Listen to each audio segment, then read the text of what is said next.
저는 지금도 가끔 축구 경기를 보다 보면 동네 축구는 괜찮습니다만은 중계를 통해서 TV로 축구 중계를 보다 보면 옵사이드가 뭔지는 알겠는데 그 옵사이드인지 아닌지 잘 좀 혼동이 됩니다.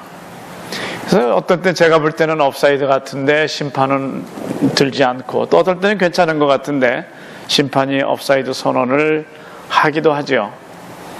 지금은 세계 올림픽 같은 경기는 매우 중요하기 때문에 아주 그 스피드가 중요한 그 찰나를 포착하기 위해서 무려 초당 2700장까지 찍을 수 있는 그런 설비를 가지고 정확히 찍어서 판독하고 있습니다. 최대한 오판을 줄이기 위한 방편입니다. 그런데 성경에서는 하나님께서는 계속 우리의 모든 죄를 심판해 오셨고 심판하시며 그리고 앞으로도 심판하실 것을 성경은 말씀하고 있습니다. 그런데 우리는 지난 주일에 설교에서 하나님께서는 심판하셔야 될 우리들의 어떤 죄, 그 부분을 간과하시는 것으로 말씀했습니다. 그래서 사실은 앞으로도 계속될 우리들의 행위에 대한, 특별히 죄에 대한 하나님의 심판에 있어서는 때로는 좀 기대가 되기도 하고 때로는 좀 두렵기도 합니다. 그런데 우리의 죄에 대해서 사실은 성경을 살펴보면 이미 창세기에서부터 하나님은 가끔 한 번씩 우리의 죄를 심판하지 않으시고 간과하셨던 것을 볼 수 있습니다. 다만 우리는 로마서 말씀을 통해서 이제 우리가 확인하고 있는 것 뿐입니다. 축구나 일반 어떤 스포츠의 경우에 있어서 오판을 막기 위한 방법은 얼마든지 있습니다. 그런데 하나님께서 우리에게 너는 이렇게 했으니까 이런 판결을, 너에게는 이런 부분을 통해서 이런 판결을 우리에게 주실 때에 하나님, 제가 아무리 생각해도 하나님의 판단이, 심판이 잘못된 것 같습니다라고 하나님께 항변할 수가 없는 것은 하나님의 판단에는 단 한치의 오차도 있을 수가 없기 때문에 그렇습니다. 그래서 결국 우리를 향해서 하나님이 하실 심판을 기다리며 살아가는 이 여정 자체가 우리의 신앙 생활이지요. 그런 과정 속에 가끔 한 번씩 우리가 의로운 일을 행하기도 하고, 우리는 늘 의롭다 하심을 입은 상태에 있지만은, 그래서 의로운 일을 우리가 행한 것 같지만은 그 과정 속에서 실제로 우리가 행한 일은 없고 다만 하나님의 주권적인 활동만이 우리에게 있다고 하는 것을 우리는 볼 수 있습니다. 이런 말씀을 소개하면서 오늘 말씀 속에서 사도 바울은 율법을 받은 것을 자랑스럽게 여기던 그들을 향해서 당신들이 자랑할 것이 없다는 이야기를 또 하고 있습니다. 그것은 마치 내가 어떤 인종으로 태어날까, 어떤 나라에 태어날까, 어떤 부모들의 환경 하에서 태어날까, 이것을 우리가 결정해서 태어난 것이 아니고, 태어나고 보니까 어떤 나라에, 어떤 가정에, 어떤 인종으로 이렇게 태어난 것은, 이것은 절대적으로 하나님의 주권 하에서 이루어진 것이기 때문에 당신들이 유대인으로 태어났다고 하는 것 자체로 자랑을 삼는 것은, 그것은 맞지 않습니다. 이것이 또한 오늘에 계속 되어지는 말씀입니다. 가끔 우리는 하나님께서 우리의 의를 좀 인정해 주시기를 바랄 때가 있습니다. 여러분 모두는 우리 자녀들을 위해서, 여러분의 자녀들을 위해서 간절히 기도하고 계시죠. 그들이 걸어가는 과정이, 그 여정이 좀 부모 마음에 들지 않아서 하나님, 이 녀석이 여기에서 조금 돌아와서 하나님 편에 바로 서기를 원합니다. 우리가 간절히 기도드리죠. 그러다 보면 어느 날 그 아이가 바른 길로 들어와 있습니다. 그때마다 하나님께, 하나님 제가 그래도 기도했더니 이렇게 되지 않았습니까? 아니면 그 아이에게 하나님 그런 마음 주셔서 그 아이가 돌이키고 이렇게 해서 돌아오지 않았습니까? 우리가 이렇게 고백하는 것은 신학적으로 전혀 틀린 것이 아닙니다만은, 그 자녀가 다시 의인의 길에 바로 서게 된 것도, 심지어는 우리가 기도하게 된 것도, 이 모든 것은 하나님의 은혜라고 하는 것이죠. 우리 오늘 다드림 찬양을 통해서 함께 우리가 하나님께 고백한 갚을 수 없는 측량할 수 없는 하나님의 은혜라고 하는 것을 고백하지 않을 수가 없습니다.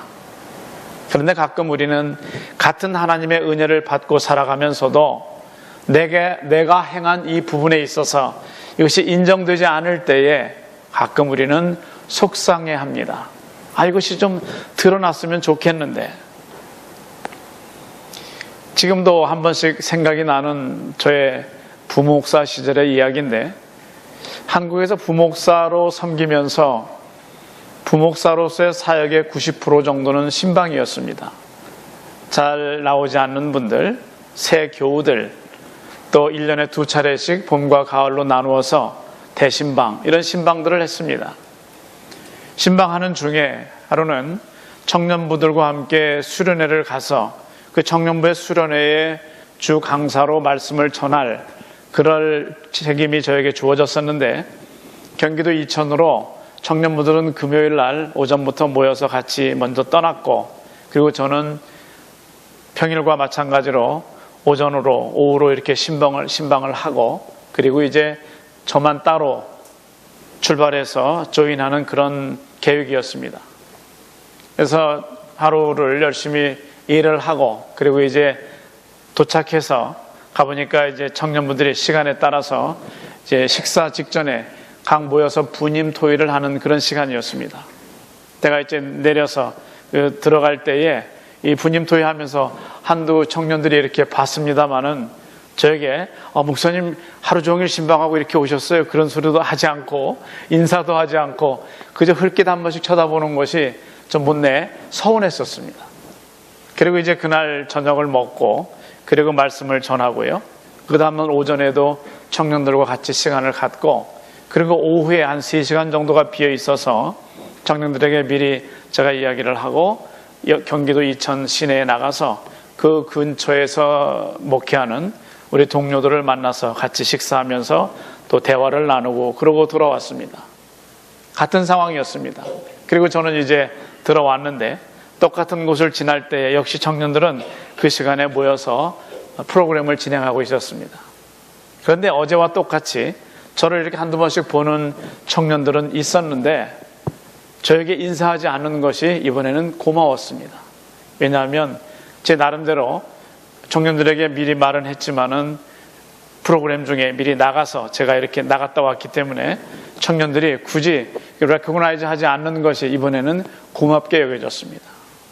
그림으로 놓고 보면 똑같은 상황이었습니다. 무언의 어떤 극이라면 청년들이 설정이 되고요, 거기에 목사가 나타나서 들어가죠. 청년들은 한두 명씩 쳐다봅니다. 이 지나가는 목사의 마음은 거기에 드러나지 않죠. 그 다음날 또 똑같은 모습으로 목사가 지나가는데 청년들의 반응은 똑같습니다. 그런데 목사의 마음속에서 어제는 좀 서운하더니 오늘은 고마운 거예요. 뭔가 하면 내가 이렇게 수고해서 일하고 그리고 열심히 운전해서 여기까지 왔는데 알아주지 않는 것이 못내 서운하다는 겁니다. 우리가 신앙생활 하면서 때로는 서운하기도 하고 때로는 좀 괜찮기도 한 이것은 사람들이 나를 알아줄 때는 좀 고맙고 괜찮은데, 내가 한 것이 드러나지 않고 때로는 내 공이 다른 사람으로 넘어갈 때 그 속에서 우리는 가끔 마음속에 서운합니다. 그래서 찾아오는 마귀를 여러분은 아시죠?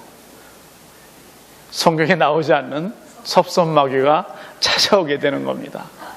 그 섭섭마귀 걸리면 별로 제가 지금까지 목회하면서는 치료약이 별로 그렇게 없습니다. 참 이 섭섭마귀에 걸리면 왜 그렇게들 힘들어하는지 모르겠습니다. 교회 일을 하면서도 사실은 구역도 이 구역장인 내가 열심히 전화하고 섬기고 또 그들에게 다 알려주고 옛날 전화 돌리던 것처럼 내가 다 전화 돌리고 해서 이렇게 모이니 그렇지, 그런데 아무도 알아주지 않는 거예요. 괜히 한 번은 마음속에 사탄이 이상한 생각을 넣어줘서 이번 모이면은 내가 한 번도 연락 안 해볼 거야, 그래도 잘 모이나 보자, 이런 생각이 들어서 연락을 안 하고 싶은 그런 생각이 들 때가 있습니다. 사실은 사람들이 우리에게 보내는 세상에서의 갈채나 그 박수에 연연하지 마시고, 어차피 우리는 하나님께서 우리를 위해서 예비해 두신 맨션도 있고 상도 있는데 그거 생각하면서 그저 묵묵하게 꾸준하게 성숙한 신앙으로 나아갈 수 있는 것, 바로 그것이 성숙해지는 우리의 신앙입니다. 믿습니까? 다시 본문으로 돌아와서 그러면 이제 우리 믿음에 대해서 말해본다면 여러분은 어떤 경위로 믿음을 갖게 되었습니까? 저는 태중에서부터 저는 이런 환경으로, 저는 30대 초반에, 저는 제 아내를 만나서 여러 가지로 말할 수 있습니다. 어떤 경위로 예수를 믿게 되었든지 그것은 근본적으로 하나님의 은혜였다라고 하는 거죠. 에베소서 2장 8절 9절은 우리에게 이렇게 말씀합니다. 너희가 그 은혜를 인하여 믿음으로 말미암아 구원을 얻었나니 이것이 너희에게서 난 것이 아니요 하나님의 선물이라. 행위에서 난 것이 아니니 이는 누구든지 자랑치 못하게 함이니라 말씀합니다.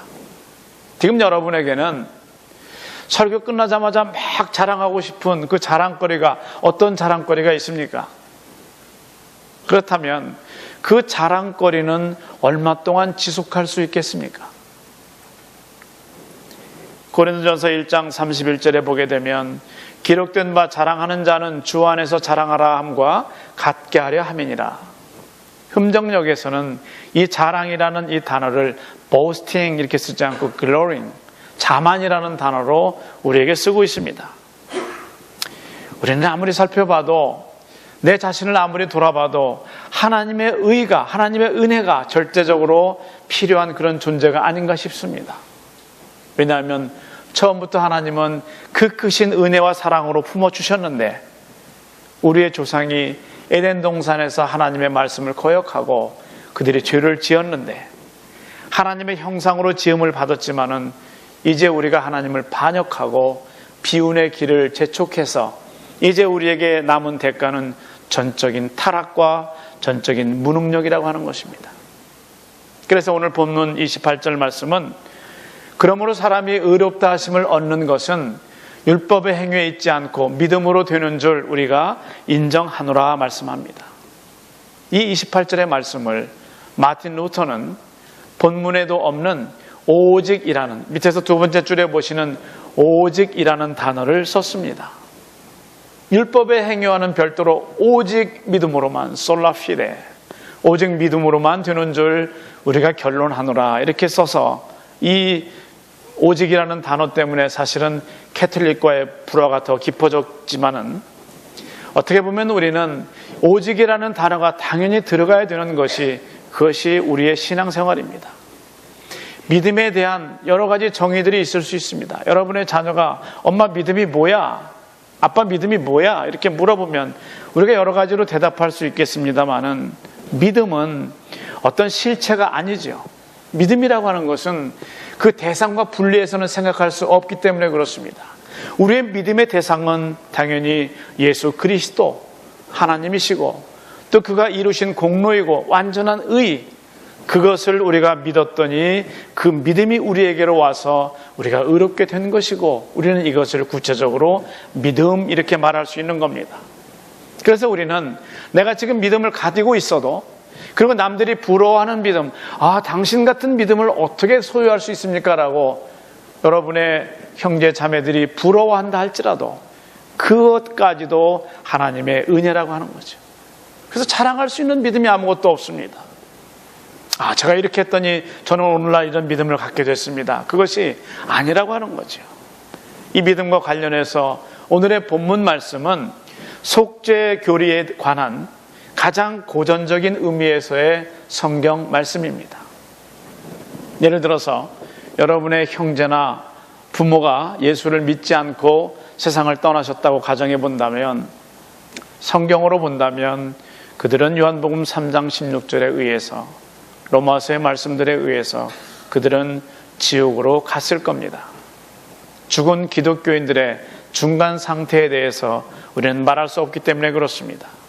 그렇지만 우리가 오늘 신앙 고백했습니다마는 영어로 된 영역본에는 우리가 가지고 있는 신앙 고백에도 여러분이 가지고 계시는 찬송가에 나와 있는 사도신경의 영어의 부분에 보게 되면 He descended into hell. 이런 표현이 있습니다. 예수께서는 연옥으로 내려가셔서 지옥으로 가셔서 3일 동안에 혹시 예수 믿지 않고 돌아가신 분들을 위해서 예수 믿어라, 예수 믿고 구원받아라 라고 하는 그런 전도를 하신 것이 아닌가, 그런 부분에 대해서 캐톨릭에서 말하고 있습니다만은 우리가 구체적으로 그 부분을 설명할 수는 없습니다. 크리스찬 베이컨은 그의 책 사도 바울이라는 책에서 죽음에 관한 사도 바울의 사상에는 최소한 2가지 기본 요소들이 있다고 말하는데, 첫 번째는 죽은 자들의 마지막 부활과 재림은 모든 피조 질서의 목표라고 그는 말합니다. 베커가 말하는 두 번째 그 사상은, 그러나 데살로니가전서 4장 16절에 나와 있는 그리스도 안에서 죽은 자들, 그 사람들은 그리스도와의 사적인 교제로부터 갈라지지 않을 것이라고 하는 이야기를 하고 있습니다.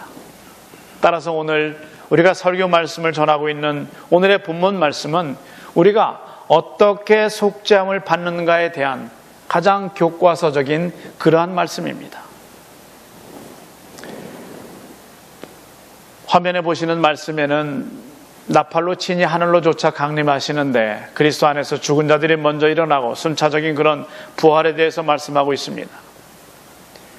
엘코어 재단의 냉동 인간들에 대해서 말씀드린 적이 있습니다마는 엘코어 라이프 익스텐션 파운데이션 1965년에 제임스 베드포드 박사가 그때 당시에 75세로 간암 말기로 죽음을 앞두고 있었습니다. 그런데 1967년 그 당시의 의학 기술로는 수술로 인해서 어떤 치료 방법으로 이것이 좀 회복되거나 좀 치료될 만한 그런 가능성이 적었습니다.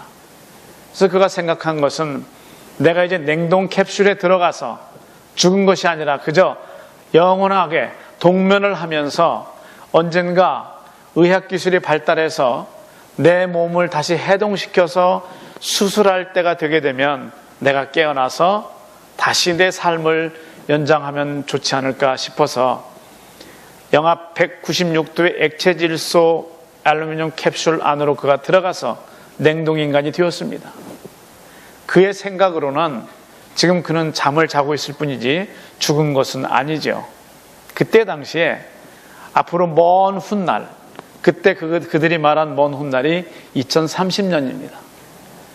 2030년쯤 되면 아마 의학이 발달해서 내 병을 치료할 수 있을 텐데 그때 다시 나를 해동시켜서 어떻게 되는지 한번 해보자라고 하는 것이 엘코어 재단에 지금 하고 있는 프로젝트 중에 하나입니다. 여러분 열심히 운동하셔서 하나님 주시는 은혜를 통해서 15년 더 사시고요. 그래서 2030년이 되면 어떻게 되는지 한번 좀 같이 지켜보죠. 만일 그가 살아난다면 또 여러 사람들이 뒤를 따라서 캡슐에 들어갔습니다마는 그들이 만약에 살아난다면 저의 관심은 그동안 그들의 영혼은 어디에 있었는가라고 하는 그런 생각도 듭니다. 그러나 이것은 우리 인간들이 인간의 지혜로 방법으로 좀 연장해 보려고 하는 그런 방법들에 지나지 않는 것 같습니다. 오늘 여러분의 주 관심은 무엇입니까? 생명입니까? 건강입니까? 무엇입니까? 따라서 우리가 교회에 나오는 제1의 목적이 무엇이겠습니까? 하나님과의 교제는 여러분의 삶의 우선순위에서 몇 번째를 차지하고 있는 겁니까? 우리에게 있어서 가장 중요한 것은 나의 내적인 자아가, inner self, 그 내적인 자아가 성숙되어야 된다고 하는 겁니다. 사실 우리에게 있어서 내적 자아는 매우 비밀스러운 부분입니다. 야복 강가에서 천사와 함께 씨름하던 야곱에게 드디어 하나님께서 나타나셨습니다. 하나님께서 야곱에게 하신 말씀은 이것이었습니다. 내 이름이 무엇이냐라고 물으셨습니다. 우리의 머리털까지도 다 세신 바 되시는 모든 것을 아시는 하나님께서 야곱의 이름을 물으신 것은 야곱의 이름을 몰라서가 아니라 너는 어떤 사람이냐라고 하는 그의 이너 셀프에 대해서, 내적 자아에 대해서 하나님이 질문하신 겁니다. 네 이름이 무엇이냐? 즉 너는 어떤 사람이냐? 너는 누구냐라고 하는 것이었습니다. 너의 정체성은 뭐냐라고 하는 질문이었었는데 결국 야곱은 거기에서 이름을 이스라엘로 바뀝니다. 그때 당시 그들에게 이름이 바뀐다고 하는 것은 그들의 존재의 변화를 의미합니다. 성 프란시스는 밤새 계속 기도하면서 이렇게 기도했습니다. 하나님은 도대체 누구십니까? 그리고 하나님께 기도하고 있는 저는 누굽니까? 이런 기도를 밤새워 했습니다. 지금 말씀을 듣고 계시는 여러분은 누구입니까? 여러분의 정체성은 무엇입니까? 여러분 속에는 무엇이 들어있습니까? 여러분을 관리하는 존재는 무엇입니까? 위대한 영성신학자 토마스 머튼은 이렇게 말합니다. 인간은 모두 거짓 자아라는 가면을 쓰고 그 가면의 얼굴을 자신으로 착각하며 살아가고 있다라고 말합니다. 저는 그야말로 정말 같은 마음으로 동의하고 있습니다. 그가 사용한 두 단어가 있는데 그것은 true self 그리고 false self입니다. 하나는 진정한 자아인데 하나는 거짓 자아라고 하는 거죠. 남들이 알고 있는 나, 그리고 남들에게 보여주고 싶은 나, 이 거짓 자아라고 하는 가면을 쓰고 우리는 그 가면으로 살아가기를 좋아한다고 하는 토마스 머튼의 이야기는 마치 우리의 속내를 들켜버린 것 같은 얼마나 의미 있는 말인지 알 수가 없습니다. 그 외에도 머튼이 거짓 자아를 표현하는 데 있어서 사용한 단어들은 많이 있습니다. 피상적인 자아, 경험적 자아, 외향적 자아, 그림자 자아, 그리고 smoke self, 연기 같은 자아라는 단어도 그는 사용합니다. 거짓 자아는 수시로 변하는 감정일 뿐이지 자신의 인격이 포함된 자아가 아닙니다.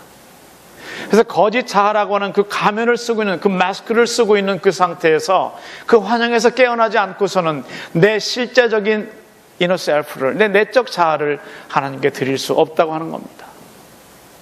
이 진정한 자아는 하나님을 찾을 때에 하나님 안에서만 발견될 수 있습니다. 우리 거짓 자아가 죽지 않고서는 우리 진정한 참 자아를 하나님께 드릴 수가 없는 겁니다. 내 자신을 발견하는 것, 올바로 보는 것, 그 참 매우 중요한 부분이죠. 많은 재미있는 유익한 어플들이 나오고 있습니다만은 신문으로 보니까 어플 중에 howold.net 이런 어플이 있습니다. 지금 여러분 해보고 싶으시겠지만 조금만 참으시고요. 그거 해보면 지금 기존으로 들어가 있는 사진도 좋고 지금 즉석에서 찍어서 해도 좋은데 그 사진을 이렇게 보게 되면 이렇게 네모 이렇게 다 나오고 그 사진마다 숫자가 나옵니다. 그래서 이 사람은 몇 살 그 인터넷 그 기계적인 그 방법으로 나이를 정해주죠. 실제로 내가 몇 살인지 수술을 해서 지금은 내가 바뀌었는데 그것이 문제가 아니고 실제 내 자신을 바로 볼 수 있는 것, 거기에서 하나님의 은혜가 시작됩니다. 왜냐하면 내 자신을 바로 보지 못하는 한 우리는 회개할 수도 없고 우리는 후회할 수도 없기 때문에 그렇습니다. 그래서 오늘의 말씀에서는 우리의 의에 대해서 말씀하고 있는데 그것은 하나님의 은혜입니다. 그것은 하나님의 은혜의 전부일 뿐입니다라고 계속해서 말씀하고 있습니다. 구약의 율법 하에서는 우리의 행위로 우리의 의가 오는 것처럼 생각했었습니다. 지금도 캐톨릭의 많은 교리들이 거기에 바탕하고 있습니다만은 그러나 예수께서 오신 그 이후에 복음 아래에서는 이것은 믿음으로 인해서 우리에게 의가 온다고 하는 겁니다. 그러면 오늘의 나 된 것에 대해서 지금 오늘의 여러분 자신에 대해서 여러분이 자랑할 것이 무엇이 있겠느냐라고 하는 거죠. 영국의 유명한 성경 교사 캠벨 모건은 거저 주시는 구원이라고 하는 그런 이야기를 썼는데 거기에서 석탄 채굴을 하는 사람을 취재하기 위해서 갱도를 깊이 내려갑니다. 그리고 그 사람을 만나서 인터뷰를 하죠. 당신 여기까지 내려오는데 참 수고 많았습니다. 어떤 과정을 통해서 이렇게 오게 됐습니까? 그가 말합니다. 제가 한 일은 아무것도 없습니다. 저는 그저 위층에 있는 엘리베이터에 탔을 뿐입니다. 그리고서 버튼을 눌렀더니 여기까지 내려왔습니다. 그러면 당신이 그 과정에 엘리베이터를 세우는 데 있어서 한 일이 뭐가 있습니까? 저는 아무 일도 한 적이 없습니다. 아마 회사에서 엘리베이터 그 회사와 계약을 맺어서 이렇게 설치를 했겠죠. 그 과정을 통해서 캠벨 모건은 그에게 구원의 도리를 설명하는 이야기가 나옵니다.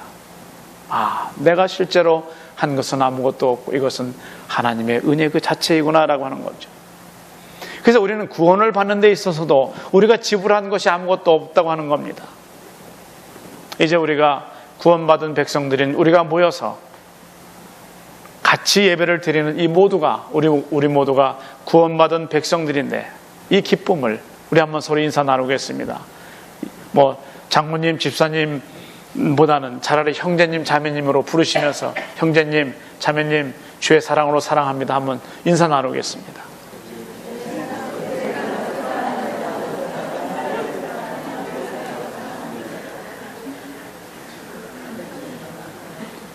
그러므로 우리가 우리의 신앙이 성장하면 할수록 나타나는 현상이 하나 있는데 나는 정말 못난 인간이구나 이런 생각이 계속 우리에게 듭니다. 때로는 벌레만도 못하다라고 찬송해서 부를 정도입니다.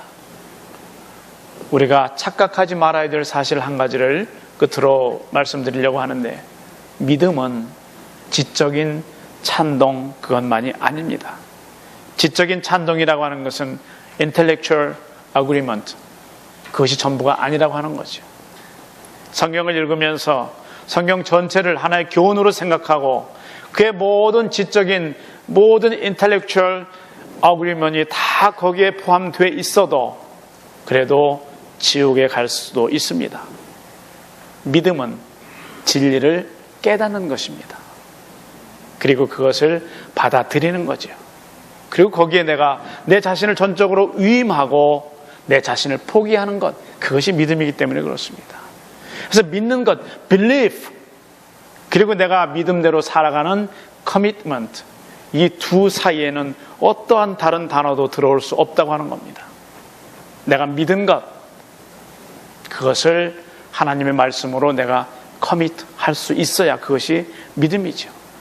지금 만일 제가 지금 전하는 설교가 무슨 세상의 지식에 관한 무슨 글로벌 워밍에 대한 어떤 IT에 대한 이런 강연이나 세미나라면 여러분이 말씀을 들으면서 고개를 끄덕이는 것으로 충분합니다만은 그러나 하나님의 말씀이기 때문에 설교는 여러분의 지적인 찬동만으로 그것이 완성이 아니라고 하는 겁니다. 그래서 우리가 하나님 앞에서 가진 내 이 믿음을 내 belief를 커밋하는 그 자체가 그것이 오늘 우리가 드리는 참 예배요. 그것이 내가 하나님께 드리는 헌금이요. 그것이 내가 하나님께 드리는 봉사요. 그것이 내 이웃들과 함께 조금 전에 고백한 사랑이라고 하는 겁니다. 설교를 들으면서 아무리 고개를 끄덕여도 그것이 내 인텔렉츄얼한 그런 지적인 찬동에서 그친다면 그것은 우리를 변화시킬 수 없습니다. 제가 언젠가 영국에 가게 되면 꼭 가서 그 감격적인 설교단 앞에서 기도하고 싶습니다만은 영국 교회가 영국 사회가 간해공업이 기계공업으로 바뀌면서 더 많은 돈이 생기고 그 대신 많은 시간이 남게 되었습니다. 사람들이 시간이 생기고 돈이 생기면 그 다른 일들을 그 유휴 자본들을 자신들의 개발을 위해서 써야 되는데 그렇지 못했습니다. 더 많은 도덕적인, 성적인, 영적인 이런 타락으로 찌들어갈 때에 그때쯤에 새로 생긴 것이 윌리엄 보스에 의한 구세군 아닙니까? 그때쯤에 교회들이 세워지면서 단에서 설교를 하면 그 비록 죄를 지었지만 일주일 동안의 죄 속에 찌들다가 온 회종들이 말씀을 들으면서 그 살아있는 말씀 속에서 자기 자신을 고발하는 그 속에서 부끄러움을 느끼고 더 이상 설교를 들을 수가 없어서 어떤 사람들은 설교단으로 와서 설교자를 잡아 흔드는 그런 일들이 비일비재했다고 하는 겁니다. 그래서 설교단으로는 회종 속에서 올라올 수 없도록 다른 곳을 향해서 설교자가 와서 설교하도록 만들었다고 하는 이야기죠. 하나님의 말씀은 이런 거죠. 설교자와 회종 간에 하나님의 말씀을 듣는 자들 안에서 일어나는 반응이라고 하는 것은 이것은 살아있는 인터랙션이죠. 하나님의 말씀이 여러분에게 들려질 때에 하나님의 음성으로 들으시고 그 속에서 내 내적인 자아가 점점 성숙해가는 이 믿음의 고백이 여러분들에게 있게 되기를 바랍니다. 우리의 신앙이 성장한다고 하는 증거는 주여 여기가 좋사오니 이대로가 좋사오니 내가 초막셋을 짓고요, 하나님 당신을 위해서, 모세를 위해서, 엘리야를 위해서 그냥 여기가 이대로가 좋습니다, 이것이 아니라 너는 왜 하나님의 뜻대로 살지 못하느냐, 너는 왜 이웃을 정말 사랑하지 못하느냐라고 하는 그런 채찍과 때로는 호통이 늘 우리를 갈등하게 하는 살아있는 어떤 인터랙션, 그것이 하나님의 말씀인 겁니다.